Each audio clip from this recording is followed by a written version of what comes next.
A very warm welcome to this Rayworth's Harrogate Literature Festival. It's part of the Harrogate International Festivals.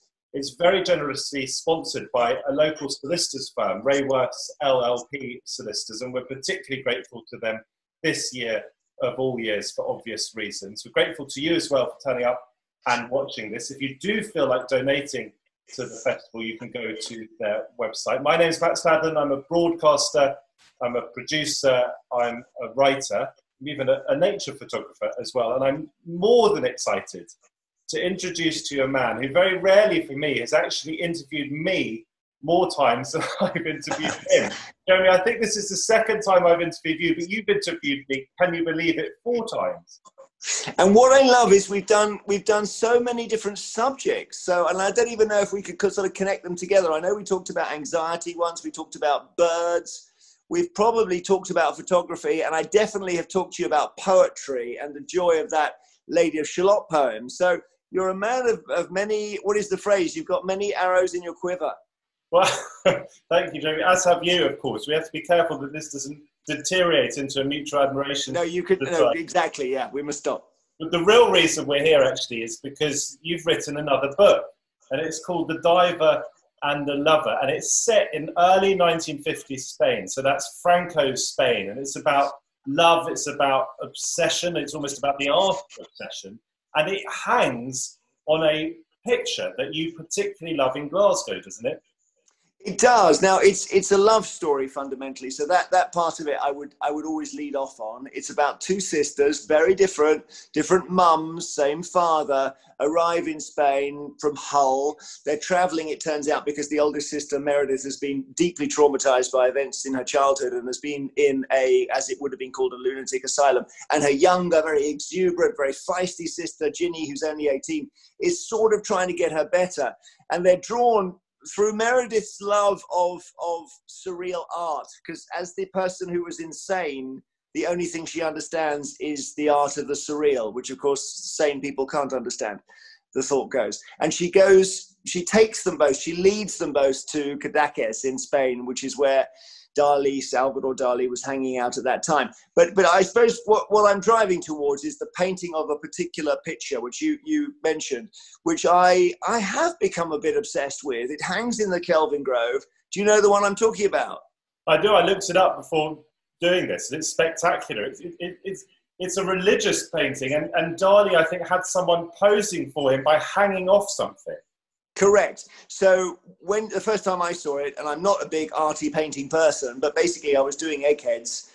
We were filming 65, 66 editions in a fortnight, so it's quite knackering. And one of the questions was, who invented the lobster telephone? And I didn't know, and they said, as they always do, they always get the answer. They said Salvador Dali. And I said, oh, he's quite an interesting artist. I mean, because I always remembered those really weird, surreal scenes like the melting clocks, or the burning giraffe, or the knuckles becoming rocks, or the swans turning into elephants on the pond, you know.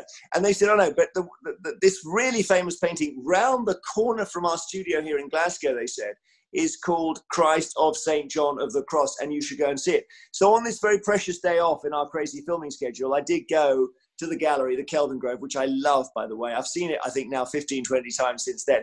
And I just stood in front of it. And I wouldn't, in a funny way, it's not a religious painting. It's a sacrilegious painting, because what Dali's done is he's given you the crucifixion of Christ from a blasphemous angle. Shall I tell you the context here? It's based on a sketch by a monk called Juan, or St. John of the Cross, in 1570. And this monk was a bit of a kind of Motorhead style monk. He wanted things to be a lot tougher.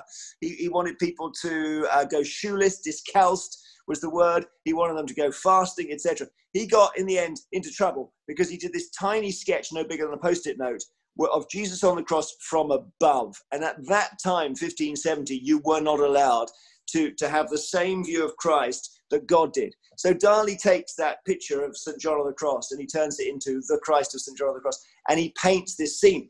But, you know, so that's where, I mean, that was the striking image that I saw, almost as if you imagine you're being catapulted from outer space towards Earth, and the first thing you see is the top of the head of Jesus Christ. That's the image. But what was really interesting to me, Matt, was that when I just caught a turn and looked at the gallery wall, there's this little card It's been expanded now, actually, but it was the size of a playing card, which said that this was posed by the stuntman Russell Saunders, who was hung from a gantry in the ceiling of the artist studio. And I thought, oh my goodness, that's incredible. But like you, I kind of remember Dali when I was looking at his artwork, mostly as a boy, because I wasn't a massive fan of these strange contortions and stuff. But looking at this image, it's rather beautiful in an odd way. Oh, it's incredible. And of course, in the olden days, the great modern artists, the ones who were in the vanguard, like Picasso, like Dali, fundamentally, they had all those basic artistic skills of being able to paint and sketch sinew and muscles and veins.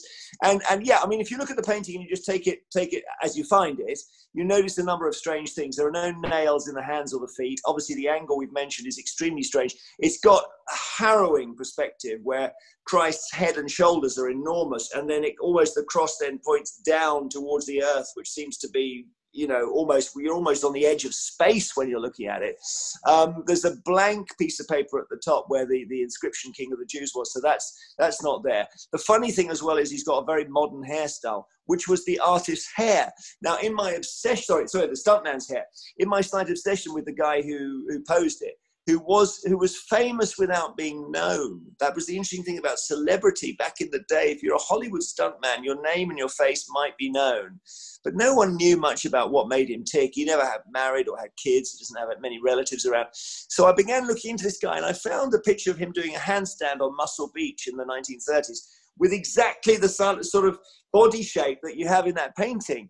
And I just thought, what went through Russell Saunders' mind when he, as a stuntman who wouldn't have known much about Dali, was asked to pose this thing? And my book really, essentially, the engine for the plot is that he walks out.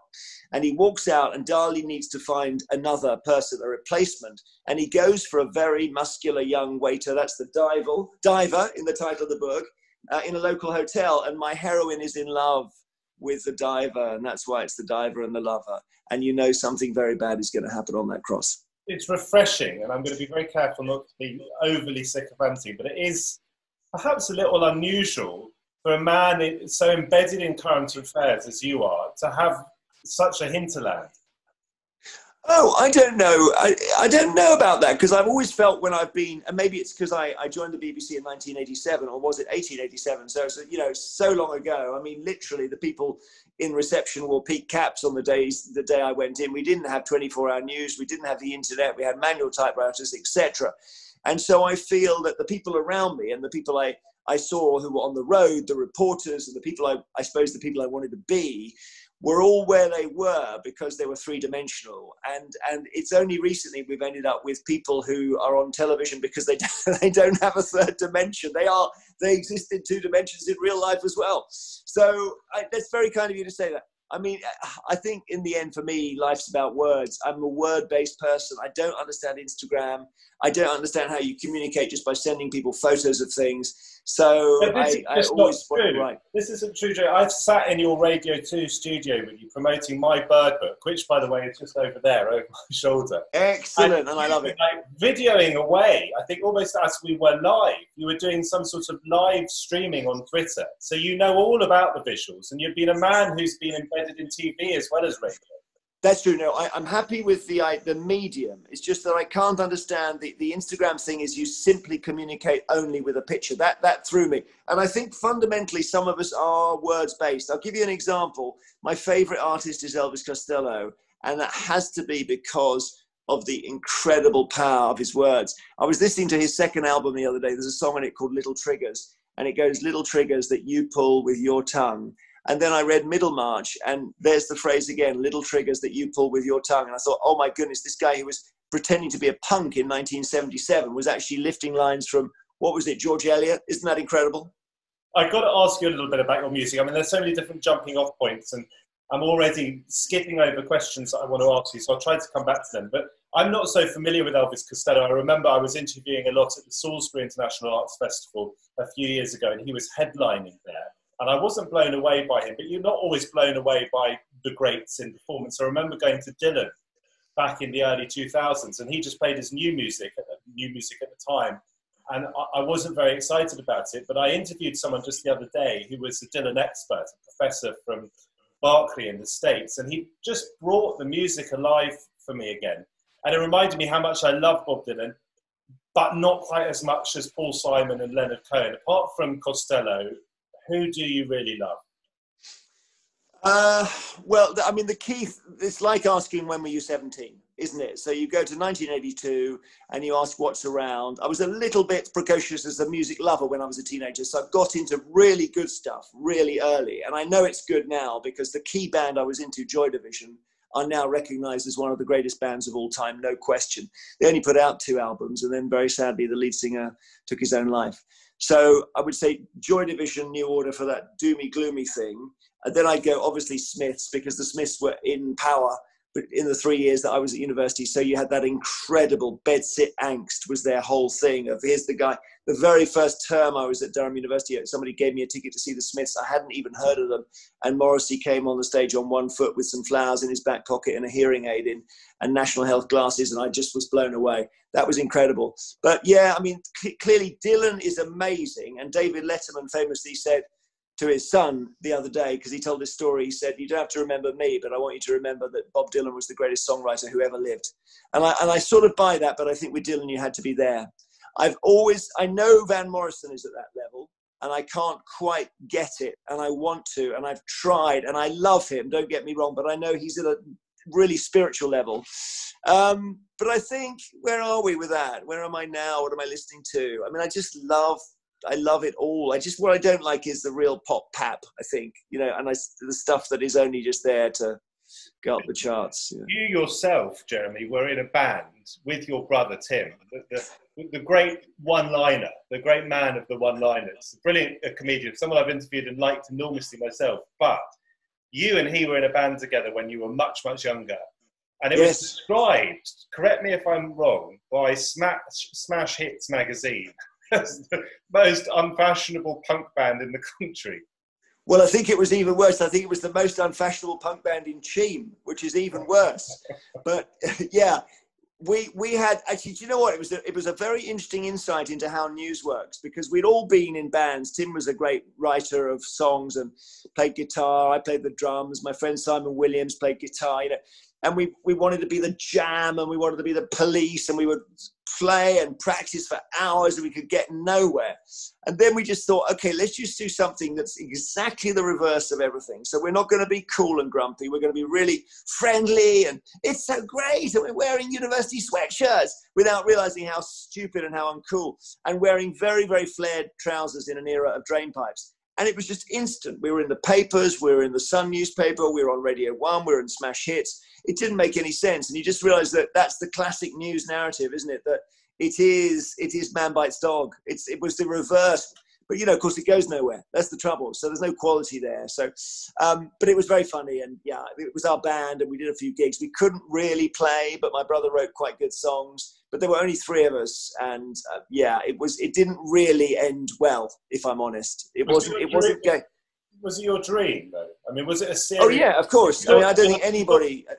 Everybody wants to be Elvis. If you're my age, you're born in 1965, you obviously want to either be John Lennon or Elvis or whatever. I mean, there's no question. I remember the big switch-on moment for me was 1976. I heard Watching the Detectives by Elvis Costello. I was 11, and it was like, for me, it was like watching a film.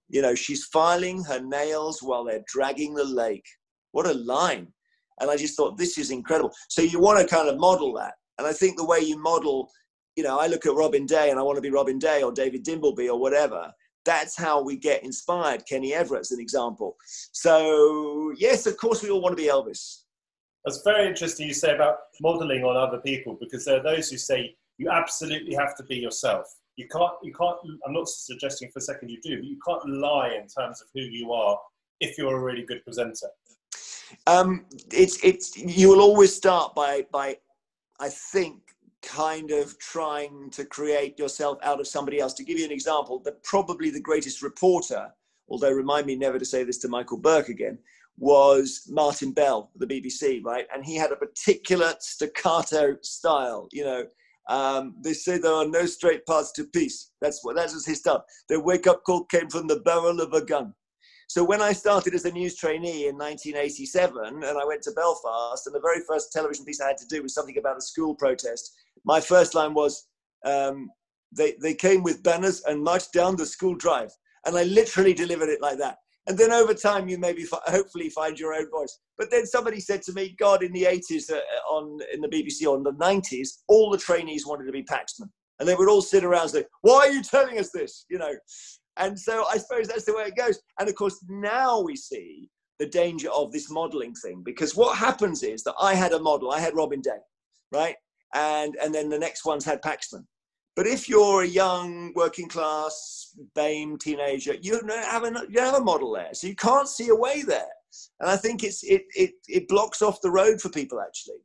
I think that's a really interesting point. I have to admit, I've fit the cliche. I wanted to be Paxman. He was the man that my great uncle, actually, on my father's side, trained him many years ago. But what was his name? Was he a BBC person then? He was, but it was before your time. Eric Stadlen, and he kind of was like one of the editors, I think, of the PM programme, and then he did the training. He trained Hugh Edwards and all sorts of people, I think. Maybe not Hugh. Anyway, Paxman was someone I wanted to be, even though I thought sometimes he was a bit hard on people who didn't quite deserve it. I mean, it's one thing for going for a politician, but another going for anybody. Maybe that's an unfair characterisation, but you changed him. I was going to say, it's very funny you mentioned him, or I mentioned him first, but I had this bizarre thing where when I was at Westminster, which was the 90s, I was worked non-stop. So one night I was alone in the office doing the late shift, and the job was to basically look at the papers and you file for the morning bulletins. And I had Newsnight on, and of course in those days no internet, so you couldn't rewind and stuff. But I became aware something was going on with Paxman and Michael Howard, right? And it seemed like he'd asked him the same question many times. Did you threaten to overrule him? Did you threaten to overrule him? So after about half a dozen, I start counting, right? And I get up to 14.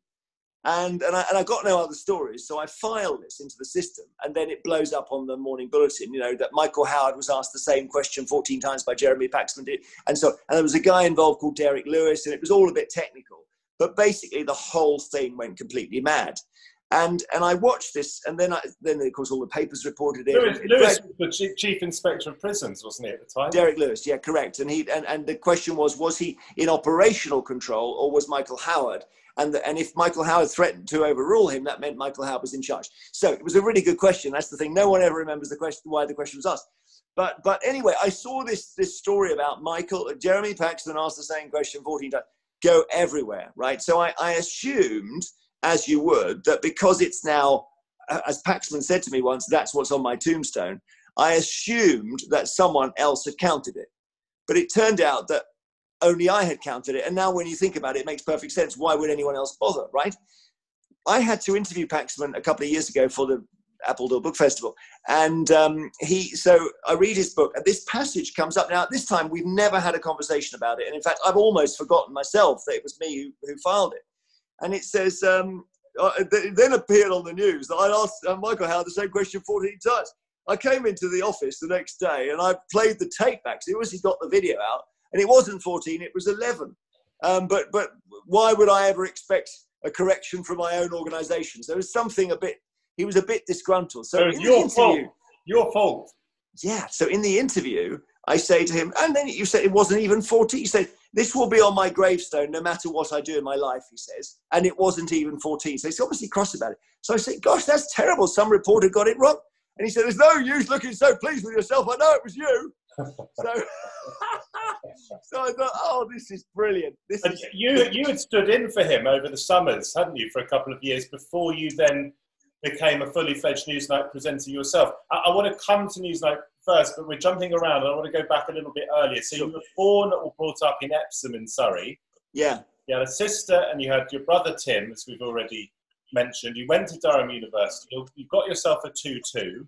Yes. Did you want to get a better degree than that, Jeremy? I did, and I was gutted about it for a while. But to be honest, I hadn't done any work, and I think that is mitigation.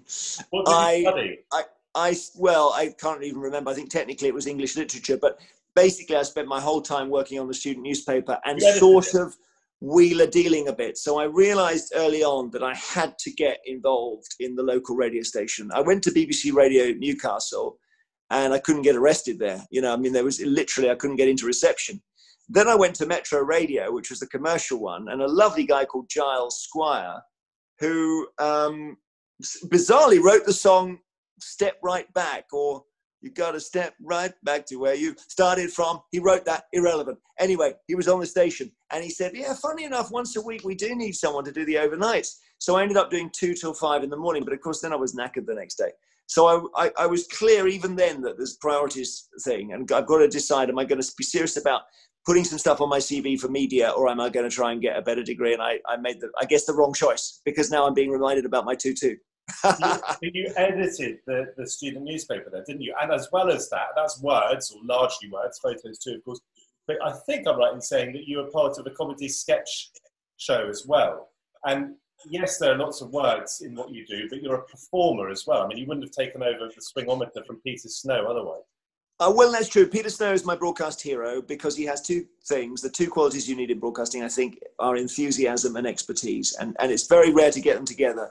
And I love Snowy for that reason. He really showed me what it's all about. You know, it's a great honor to do the swingometer. So, yeah, and you see from my brother or my sister, who's an actress as well as a painter, there's obviously some sort of performance gene. And I'm always trying to think, what is it? Where does it come from? And it might be my dear old dad, who died a couple of years ago, who I once showed him around the BBC. And we came into the studio. It was a big plinth. And it was for a program called What the World Thinks of God. And in the middle, there was a chair with a kind of, you know, one of those revolving chairs. And he just sat on it, span round and said, I put it to you, Prime Minister. And I thought, okay, that maybe the gene is with him. So I don't know. And we're all show-offs, though, aren't we? There's nothing commendable about it. I don't want to go all psychologist chair on you, but it did strike me that it might be interesting to see how you'd coped with the loss of your father. I interviewed Martin Amis in New York, in Brooklyn, as my first ever Telegraph interview many years ago. And he talked about the death of a parent. And I don't know whether it was the death of both parents or one parent or just a father, but as the sort of, it's that last line of defense between you and mortality when that person goes. So you then become in the vanguard. I mean, did it have a big impact on you, other than obviously being very sad? It was a long time coming. He had Parkinson's. Actually, you know what? I'm not always sure he had Parkinson's. I wonder if he might have had something called multiple system atrophy, because it really took him out. But anyway, it took about 2-3 years of really big suffering. So, and he said to me once, because he's a mathematician, I think the graph is now pointing down. And it was so methodical, this illness, the way it knocked out every bit of him and then killed him, that it was not, there was no twist, there was no drama in a way. But even so, I couldn't believe it when he died. And actually one of the very last things he asked was to my brother. He asked about he was a structural engineer, so he's fascinated with that bridge that went down in Genoa in Italy. So he wanted information on that, even on his deathbed. And yeah, I remember he could barely, I mean, the last 3 days he was out of it. But when I went and talked to him in his ear and I told him I loved him, he just stopped breathing for a sec, because you could hear it deep inside himself. He just wanted to stop to hear exactly what I was saying. He was a lovely man. He was a bit of a Professor Brainstorm person. He was just in a world of prime numbers. That was his thing, mathematics, prime numbers. He was the last person to want a nice car or a nice holiday or a nice house. He had no interest in status whatsoever. He just wanted to be nice to people. So he's one of these people, there isn't a single bad story about him. I mean, one story I heard at his funeral for the first time was that he walked into work with a really big bruise on his head when it was snowing. And they said, what have you done? And he said, well, I wanted to see, because I can do the most perfect, you could do a brilliant impression of your own dad. I wanted to see whether I could navigate my way across the playing fields with my eyes closed in the snow. And I knew because it was snowing, I'd be able to see the tracks. And I hit the goalpost. And then he looks back and his tracks are just going round in figures of 8. And then it hits the goalpost and there's a big bump on his head. I mean, it's just, that's my dad, bless him. And I'd say he's probably, well, my brother's best friend as well. He was so supportive, because he understood that if your son wants to do comedy, you've just got to wave him off to all these crazy gigs. In the early days, he would just wave him and he would just say, look them in the eye and pretend they all owe you money. So he never had the thought that this isn't really a way to earn a living or anything silly like that. He just encouraged it. So he was a beautiful man. So no pressure then when you were growing up? No, not enough pressure, probably in a way. I think they're very accepting, my parents. They're very Christian though, so they would have had and I've kind of drifted forwards and back and all kinds of kind of maneuvers around their faith, because I found it a bit, it's so raw, it's forbidding for me. They had the perfect marriage and the perfect faith, you know, so that's really quite difficult. They would have, I don't think they ever really wanted us to do anything in particular, actually. I think they basically thought life's there to be lived, you know. My mum's still around. She's very lonely now without my dad. And this whole COVID thing means she's at home, aged 81 and a half, she reminds me. And just, you know, that awful, I mean, in a way, you mentioned my dad dying and how do I feel? And the answer is that I'm glad he was spared this COVID chapter, because to be ill and then have to defend yourself against this is no fun. So he did make a well-timed exit in a way. Did they nonetheless, even though they didn't apply pressure, did they sort of feel obviously proud of you? And did that give you pleasure, seeing your mum and dad excited for your progress? It made me feel a bit uncomfortable sometimes, actually. You know, yes, in later years, maybe I just felt pleased that if I'd given them some pleasure by, you know, they turn on the news and I'm there. When I was a teenager, I recognize the feeling now because I've got teenage daughters. I didn't want their approval to basically be a land grab on anything I was doing. So, you know, you deliberately do stuff they won't approve of. Now, my dad was just too chilled really to bother being disapproving of anything. My mum was a little bit more formidable in not liking certain things, and I would say, I mean, I'm almost hoping she doesn't see this when I say that, but she, you know, there was a massive gap between people born in 1965 and their parents, a generational gap bigger than it is now. I mean, for me now, my daughters say they're into Taylor Swift, or now it would be Billie Eilish. I can get Billie Eilish on Spotify and I'm with it as well, right? Which is a disaster. For me, in 1977, age 12, I become fascinated by this incident on Bill Grundy's show. Do you remember that London Weekend show where was it London Weekend? They had the Sex Pistols on, and he says, "Go on, swear a bit," and they just say, excuse my language, "You effing rotter, you effing dirty perv," or something on the air, and the whole ceiling fell in, you know. And for me, it's like, oh my goodness, real life has appeared on television. And for my parents, it's like the world is ending. It's the most shocking thing. So I think that cultural thing where the Queen's Silver Jubilee in '77, before you won't remember this, but it coincided with the Sex Pistols' first album. And basically you were either supporting the Queen or you were supporting the Sex Pistols. And that was the dividing line. And so I think it was very difficult for my parents, my mum particularly, to choose their battles and to stay out of stuff that didn't matter. Because in the end, if your son likes listening to very, very loud music in his bedroom, that's fine. But it was very much a turn that racket down childhood, you know, in that sense. I don't know whether this is a difficult question for you to answer, possibly for reasons of modesty, or maybe because you're so well placed to answer it, you'll give it a go anyway. But it's not that unusual for siblings to be very successful, both of them, sometimes even three of them. We see it in sport a lot. What do you think it is that about you guys, or about your family, or the success level? I mean, how is it that Tim became such a successful comedian, you became such a successful broadcaster? I don't know as much about your sister, but I'm sure she's hugely successful in what she does. But just thinking about you and Tim together, what do you think that is? Because it's something that we see repeated. Well, it's interesting you say that, because I interviewed Richard Osman the other day, and I did not know that his brother, you'll know this, is the bass player in Suede. So that does stack your theory up, but it doesn't seem like a coincidence, if you know what I mean. Think of the Snows, Jeremy. Think of the Snows in your line. Yeah. Think of the Dimblebys, of course.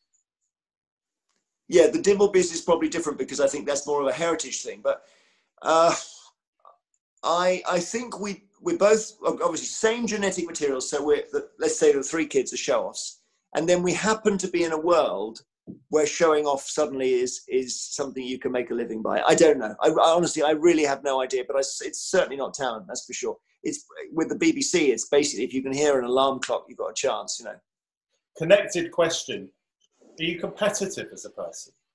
Not so much now, because here I am at home, and my penny farthing is right here, and my wife is not in, but one of my daughters is here, and I'm thinking, I do sometimes think, okay, you can now stop flaying yourself. You can actually stop running around, you know, to try and do stuff and prove whatever it is you're trying to prove. So, but yes, back in the day, and I would never admit it. I remember at Westminster, the person in charge said, "Excuse me, Jeremy, do you not look at the rota? You're not in today, you're in tomorrow." I said, "No, I don't look at the rota because I come in every day." And she just said, "Right, okay, we've never actually had that before, but I suppose if you want to come in every day, that's fine." The trouble is I was married at the time, and I wasn't married to that person anymore. So that was not particularly, that's like the 2-2 and the working on the student newspaper choice, isn't it? You know, there's only so many hours in the day. So if we look back and try and understand a little bit better how you got to where you got to, and then there's so much contemporary stuff to talk about, of course, but I'm fascinated by your biography, partly because I'm in your world and partly because I just think it's interesting knowing how people that we're very familiar with, who are on our screens or on our radios, how they did develop in their careers. And you, after university, did you go to the Coventry Telegraph newspaper? Is that right? Oh yeah, huge moment in my life. Incredibly, I graduated into a boom. So this is now unthinkable. But in 1986, these regional newspapers had scores of journalists and were crying out for trainees. So I nearly didn't get the job because I remember when I went for the interview in Coventry, A, I'd never been to the city before, and B, during the interview, there was a fire bell went off and we had to all leave the building. And I took it as an excuse to go shopping. I thought it was going to be several hours. When I came back, they said, "Where the hell did you go?" It was only 10 minutes, you know. And I had to think very quickly. So I said I was trying to investigate the source of the fire. And they gave me a job, incredibly. I hadn't been to Coventry before. And for me, it was incredible to be one of 3 trainees in a newspaper, manual typewriters, pen and ink, bits of paper you spike on a spike, and then you give one to the sub-editor and he whooshes it around the building on a suction tube, no computers. And it was like an adventure just beginning. We now know, of course, very sadly, that the brightest moment is just before dusk or whatever, because actually the golden age of newspapers was just before the lights went out. With all respect to those that are continuing and doing a great job, and I love newspapers so much. I love the printed word. But Coventry was massive. I mean, I don't think because I'm realized now it's such a precious experience that I had for a year and a half to sit in an office with 84 other journalists, bashing out stories, 3 editions a day, printed on the premises, sold all around the city, selling 80 to 100,000 copies a day. Imagine, which is more than some national newspapers now. It's incredible. And it was such a route for people, wasn't it, earlier? I think of Alan Rusbridge, who edited The Guardian for 20 years. He started for 3 years on the Cambridge Evening News. You then, as we've already said, in the late 80s, 87, you joined the BBC. It didn't take you too long to get into the Today programme where you were a reporter, and you're working your way up, working your way through, doing interesting stuff. But also, I've discovered you were an author already by that stage. I mean, the early 1990s, doing light novels. I did have a couple of light comic novels about the Church of England that I wrote in my 20s, because I've always wanted to write. So I'm always writing something. I mean, I've written lots of things that, have never seen the light of day. So yes, I did have a couple of books out, but it was a bit of a Vicar of Dibley kind of genre, I suppose, before the Vicar of Dibley existed. No, maybe at about the same time, actually. Maybe it was more like that Derek Nemo program. I don't know. I mean, I've got them on my shelf, and I have this really weird thought: I must read my book sometime. I must read those books I wrote in my 20s. I've forgotten the whole thing. I don't know what they would have been like. But yeah, going on to the Today program, I mean, I was just very, very lucky. I was a news trainee, and I kept sort of hustling. So I went into the Today office and I said, "Look, I'm free on Friday, Saturday, Sunday. Should I come and do a report for you or whatever?" And then they said, "Well, not really, because you're only, 22 or something. So we can't take you on because of insurance." So I don't know, whatever. So I then said, "Well, what if I find a story?" So I was looking in all these magazines, and there was an anti-fascist magazine called Searchlight, and it said that in Carnaby Street they were selling, I mean, this is incredible now, they were selling Nazi memorabilia in one of these tourist shops. So you could buy these SS badges and iron crosses and all that, and some pretty unsavory stuff. So I borrowed a tape recorder and I went to interview the guy in Carnaby Street, and he came, and when he saw me with the microphone, he came out with a large piece of wood and started trying to attack me, and he was jabbing the actual tape recorder. Really annoyingly, I could see he was trying to hit the pause button, which was, brilliant work by him, because that would really kill it. But I was shouting, "Now he is trying to hit me with a piece of wood, stop it." And when I got back to the building, there was absolute lack of interest in the attack on me, but they were furious that he tried to attack their tape recorder. And they put this report on the air, and that was my first piece. Yes, so that would have been 1988, 23. You kind of came to most prominence, or you sort of started to really make a name for yourself around the time of that 97 election, didn't you? The famous Tony Blair election. Well, that's kind of you to say so, because we felt we were all working underground there. They would just cover us in mushrooms and kind of occasionally throw water on us, because it was a very interesting little squad at Westminster. And again, I suppose I would now look back and think it wasn't very diverse. But you had John Sopel, who's a great friend of mine. Hugh Edwards was there, Mark Mardell, Nick Robinson, Carolyn Quinn, Carol Walker was there, John Pienaar was there, John Sargent was kind of leading it. It was a real. Norman Smith was there, actually, funny enough as well. He still only just left, and I'm very proud to be part of that squad, which was put together by Tony Hall when he was the head of news, and really we did feel like we were like the SAS. But for me, I've always found politics very glamorous. So I'm in a very, very small minority here. So the first time, I mean, I'd done this job on the Today programme, and after 4 years, I'd done kept doing the same story again and again, which was, do vitamins boost your child's intelligence? And I thought, once I'd done it 3 times, I've got to stop. And then I started looking around, and hilariously, I went down to Westminster, and I said, I really want to work in politics. I love politics. And I spoke to, Mark Mardell actually was there, and he said, well, what are you talking about? I mean, there's nothing going to happen for the next 5 years, because John Major has just won in the 92 election. So he said, I mean, as far as we're concerned, Labour can't win again. So he won't thank me if he hears me say that, because he'd probably tell me he didn't say that. But anyway, I thought, well, that's it. But we then had, and Mark and everyone wasn't to know, we had the Maastricht Treaty, and then John Major's government just totally imploded. And then again, unforeseeably, John Smith died, the Labour leader, and Tony Blair came in, and then it was just rip-roaring excitement, really, because in the end you're employed by the story. And then actually in 97 I then realized that there wasn't going to be any more politics, and I was right about that, because politics is what happens inside parties, not between them. And Blair had total control over Labour for about 8 years at least. So I then became Africa correspondent, so I kind of got out. But that period at Westminster was amazing. I mean, there was just no end of news to be done. You could come in every day and just be on every outlet. It was fantastic. Yes, yeah, I'm sounding too excited by it, but for me, it was just exciting. I mean, I wouldn't say there was no politics, because of course you had the TBGBs. Yeah, you did, but to actually try and get that on the air with I think Brown was so disciplined.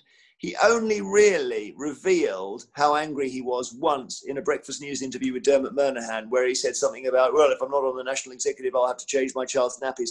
And that was the only moment you saw a flash of the anger in 8 years. So, but the 90s were chaos. I mean, I remember the brilliant, and just after 97, the Tories had to have a party conference after they'd lost the election by a massive landslide. And the party conference was insane. I mean, you had Alan Clark saying at a Fringe event, the famous MP who wrote the diaries, so, a simple way to solve the Northern Ireland problem is just round up 6,000 people one night and shoot them. You wouldn't hear from them again. And then the Tories had to deny that was official policy. I was in the sort of one of these hotel areas where we were doing our outside broadcast in the morning. And I said, look, the problem is the Tory party's membership is now average age 68. And I heard this booming voice half an hour later coming through reception. It was Jeffrey Archer. Where is he? I'll race him down the beach anytime. So then I have to get, and I'm only about 30. Imagine what this is like. I have to go and buy, they say, okay, you're going to have to do this. So I had to go and buy a gym outfit and go and stand on Bournemouth Beach waiting for Jeffrey Archer so I can race him the next day. I was just thinking, this is the most fun you can have without laughing. Incredible fun. It's funny, so many blasts from the past. I remember actually going and listening to Alan Clark read out his diaries, his famous diaries. Wow. But you didn't hang around, Jeremy, because you, as you say, you went to go and become correspondent in Africa, based in Joburg. But you covered some incredible stories there. The violence in Lesotho, I think. You went to Angola. You did the Eritrea, Ethiopia war. You interviewed Mugabe a couple of times. You kind of generated a bit of a reputation for being able to get the big interview. What on earth was it like to interview him? Oh, it was very strange, and I think a number of people were I'm not sure how many people say they did the last interview with him, but I think someone then interviewed him after me. But he was just at the moment where he was starting to think the BBC. I think he said Blair's cabinet was gay gangsters. He said, and the BBC was part of this cabal, and then he sort of shut down. But I was expecting an absolute monster, and we had a real. It was at the time, the funny thing about Zimbabwe when I was in Africa, which was post 97, so it was 98 to 2000, 2001, and it was an amazing time, was that nobody believed he would do this thing of seizing the farms. So we would keep interviewing the white farmers, and they'd say, don't worry, it's all going to be fine. Just treat it calmly, it will go away. And then bang, he actually did it. And we interviewed him just when they were actually starting to seize the farms. And he was the most urbane, witty, shrewd, intelligent, interesting fellow. He was not what I expected. I gave him a difficult interview. I asked him about his family values when he had an affair with his second wife, while his wife was dying and all that. He managed to go with that. He was not what I expected. I think very, very intelligent. But the problem for all these guys is that what happens is that they get worried about if they leave power, will they be thrown in jail? And that becomes, in these startup democracies, like Zimbabwe is an example, he just, I think, became obsessed with staying out of jail and therefore staying in power. And the result was an absolute disaster. What do you think it teaches you, Jeremy, about human beings when you sit down face to face interviewing someone who has done monstrous things? I mean, I've interviewed Trevor McDonald about interviewing Gaddafi. I think he's interviewed Saddam Hussein and others as well. You're sitting there, and of course you're a journalist, and that's why you're there. But I'd be fascinated from a human point of view. Can you see any good or humanity in someone who's capable of doing the sorts of things that Mugabe did? I suppose you've got to take everyone as you find them to some extent, but gradually as you sit there, you sort of process what you know about them from other sources, and that gives you the context. But it's very difficult if someone is disarming not to be disarmed. It really, really is difficult. I remember at the Coventry Evening Telegraph, this guy had committed the crime of having a sawn-off shotgun inside a ceiling in his garage, and I was about to write, convicted of sawn-off shotgun, and it's quite a serious thing. And then he came up to me after the case and said, sorry about that. It's all a misunderstanding. Don't worry about it. Please give me a bit of good coverage. And because I was so, wet behind the ears, I actually softened the article a bit. This is, a century ago. But actually, to me, the Africa thing was not really about leaders and stuff. It was about seeing people who'd never seen a microphone before and going to a place where every single story was a scoop, effectively, because no one had been there. Or you're in, if you see a tourist, you're in the wrong place. That's the first principle of any of those kind of jobs. So you're going and seeing all the stuff that nobody ever wants to see, a lot of it upsetting and difficult, an enormous amount of poverty, an enormous, the average, I think someone said the average length of distance that a woman walks in Africa every day for water was 5 miles when I was there. The life expectancy in Zimbabwe dropped to about 35 when I was there because of AIDS. So it was just so much misery. And I really wanted to see, hope and renaissance and all that. And then South Africa then swapped Thabo Mbeki for Jacob Zuma, and there was a massive corruption. And I ended up feeling very sad about it. I don't want this question to sound trite, but how do you compare the experiences you had in really quite demanding environments, as you've just described, with what we are going through in this pandemic? Because for me as a journalist, this feels like the biggest story of my life. It's certainly, given that I haven't reported from war zones, the story that has absolutely impacted most on my life. You have been to war zones, and you have been to places where, as you say, the life expectancy plummeted to 35. How do you compare those experiences with what we are going through at the moment? I think the context is crucial. So you have to start by saying we have got a cushioning here in the West. We've got a welfare state. We've got a health service, thank God. We've got all kinds of things where if you've got a war breakout in Syria or whatever, you haven't got the basic building blocks. You haven't got that. So it's very different. And I wouldn't, in a way, I wouldn't want to compare it. I also think what you see, it's often told, these stories are told through individual tragedies, and the news is very good at doing that, but that can actually sometimes obscure the big picture. And if you just look, for example, at Congo or Democratic Republic of Congo, and the number of people, they say more than 1 million people have died in that war, and we've never had a single frame of footage. You know, we had about 6 seconds of footage of what the Rwandan genocide, which was obscured bizarrely by Mandela being inaugurated because all the reporters were in the wrong country. So I think those, you know, we hide that because how do we get a camera into those places and tell those stories? And the reason we accentuate our own suffering is because we're so wired for sound. You know, we are giving our own commentary, this endless ongoing commentary on our own pandemic, which really rams home how bad it is. Yes, it's terrible. The economic damage is absolutely going to be horrendous, and that's going to last for the rest of our lives, clearly. I don't think it compares to someone burning your house down.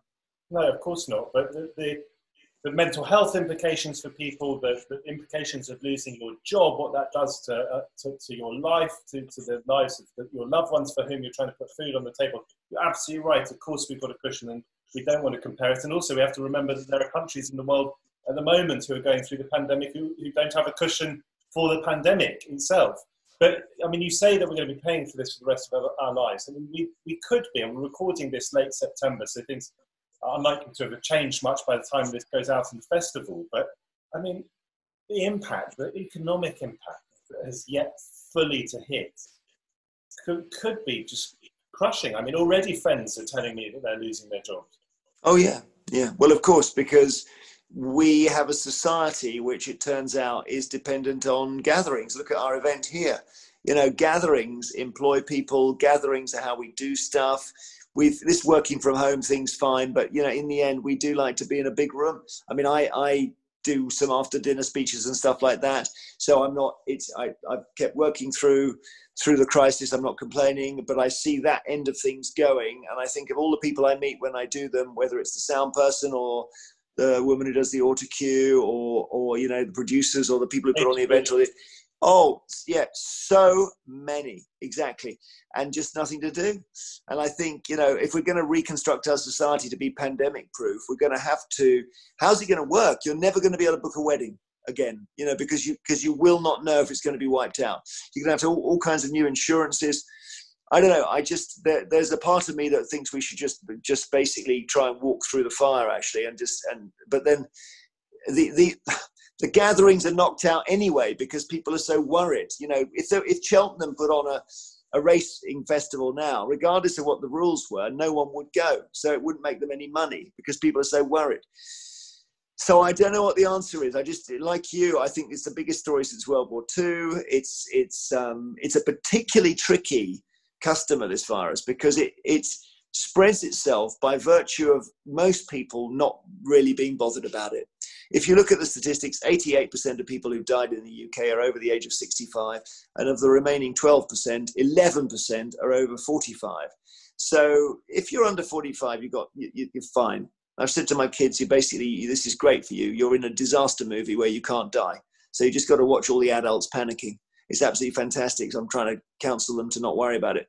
But of course, that means it can spread.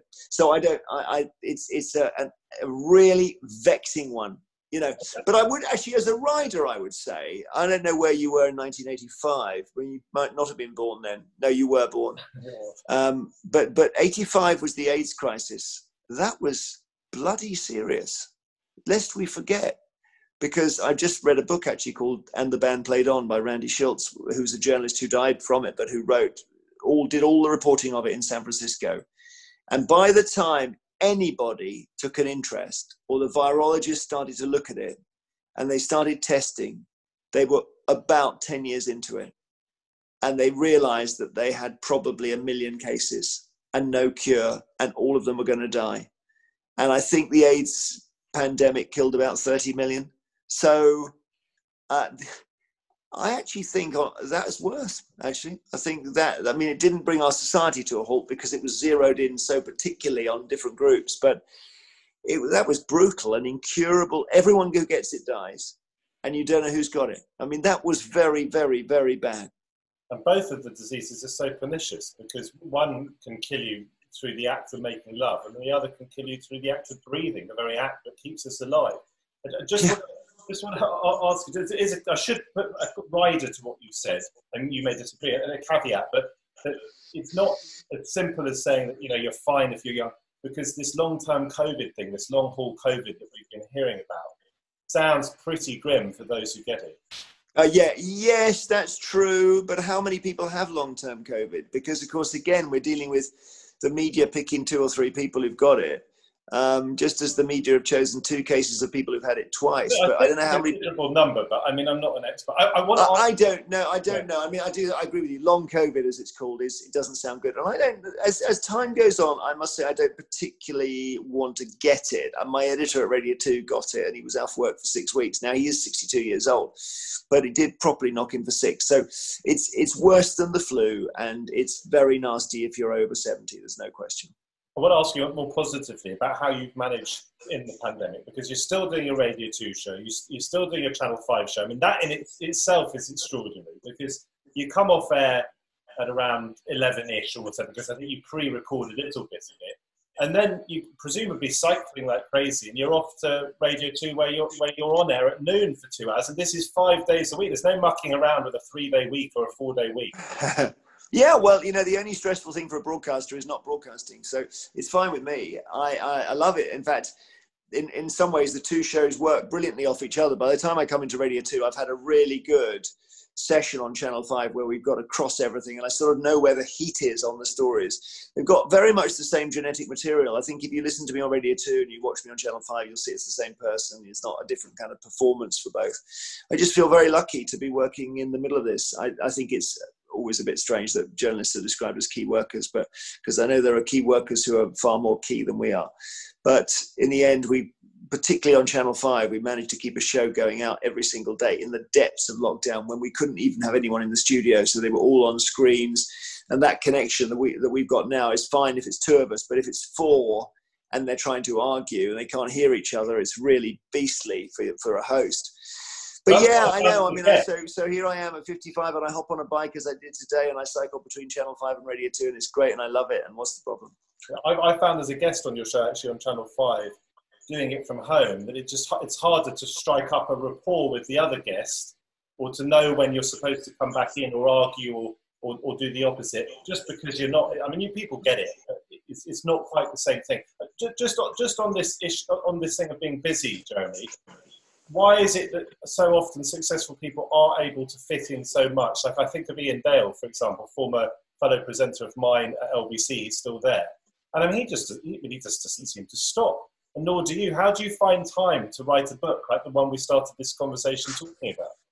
I don't. I feel there's time. I mean, here we are chatting, and I don't feel like I'm pressed. That's a good question. I mean, there's a great book called Parkinson's Law, which is all about work expanding to fill the time provided, and how I think the example they use is an elderly pensioner who wants to write a postcard, and it takes her a whole morning because there's 2 hours finding a stamp and then 2 hours choosing the words, where they say businessman does it in 4 minutes. And I think that's I guess in the nature of it. I used to be more of a workaholic than I am now. I used to be really insatiable about I've got to work because otherwise who am I?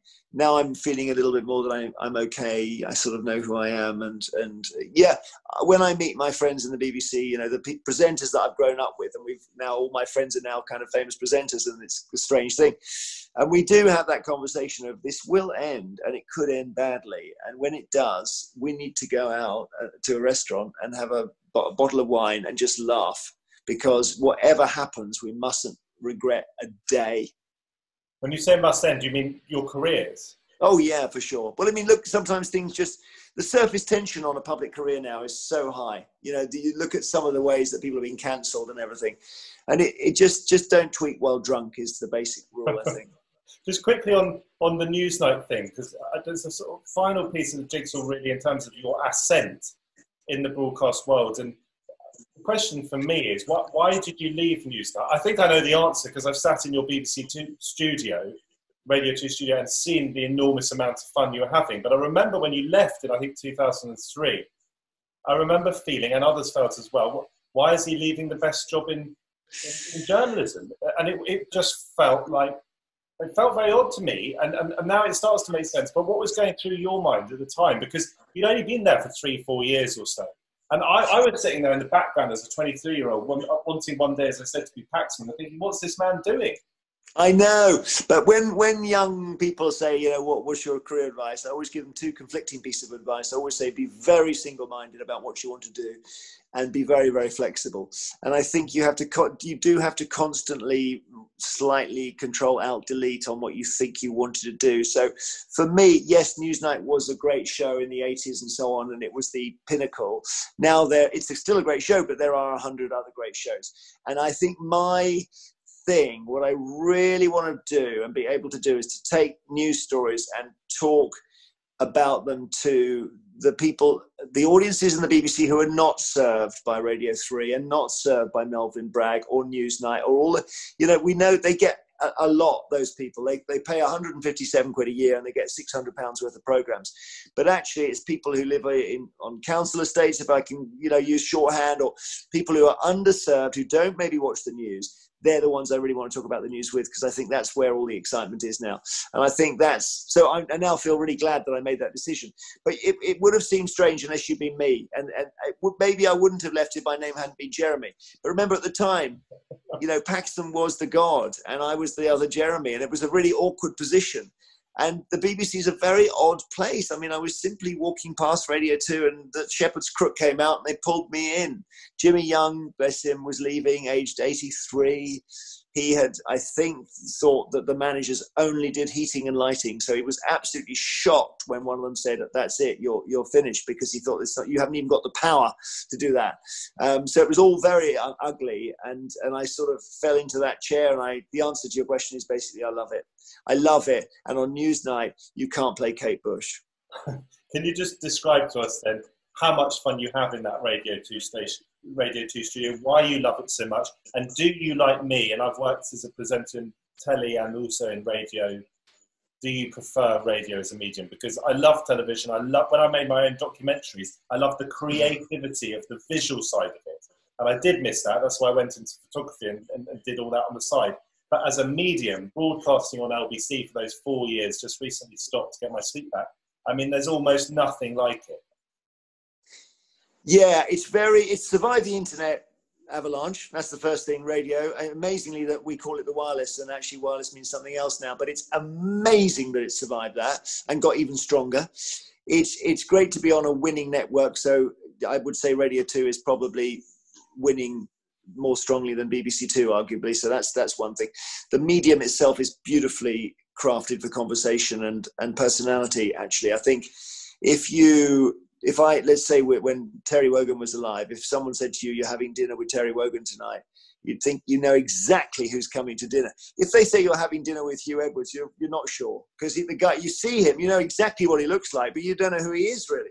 And that's what radio does. It really colours you in.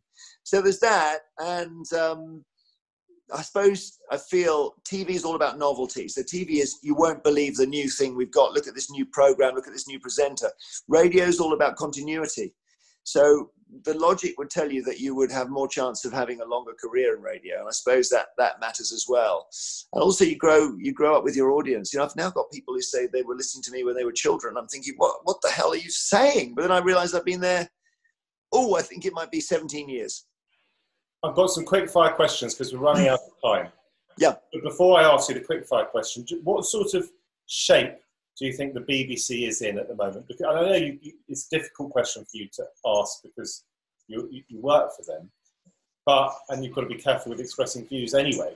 But because you work for them, but do you feel that it can sort of withstand the coming storm? Because television is in a terrible mess at the moment. Partly anyway, partly because of the virus. And the BBC is, as it always has done, but maybe particularly now, coming under huge amounts of external pressure and a huge amount of incoming fire. So how positive can you be about it? Well, there are a number of things going on. I don't agree that television's in a terrible mess, because I think actually television's become very central to all this, particularly the news coverage. And goodness knows, if you're in the middle of a pandemic, you're going to watch a lot of box sets, you know, so there is that. Secondly, I think the BBC has versioned itself incredibly to deal with the new challenges of Amazon and Netflix, because if you think the best dramas in the last year, you've got to go Line of Duty, BBC, Fleabag, BBC, Killing Eve, BBC, Normal Bodyguard, people. BBC.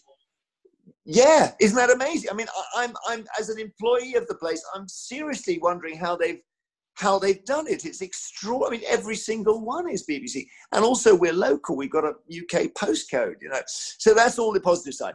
The difficult thing for us is that in the digital world, you're only really going to want to pay for the stuff you want to get. And the BBC's model is a beautiful thing, which is that you pay for this great blob of content and you're going to bump into things you didn't know you wanted. Lord Reith, the first Director General, said we're going to give people something better than what they now think they like. And the problem is that it's very, very hard to sell that. Now, My Show on Radio 2 is the classic example where you come in for Ken Bruce and you end up with My Show and you stay for Steve Wright. And somehow we've given people 2 hours of current affairs on basically a pop station. That's the miracle of the BBC. You go in for one thing, you get something else. You go in for Strictly, you get Attenborough.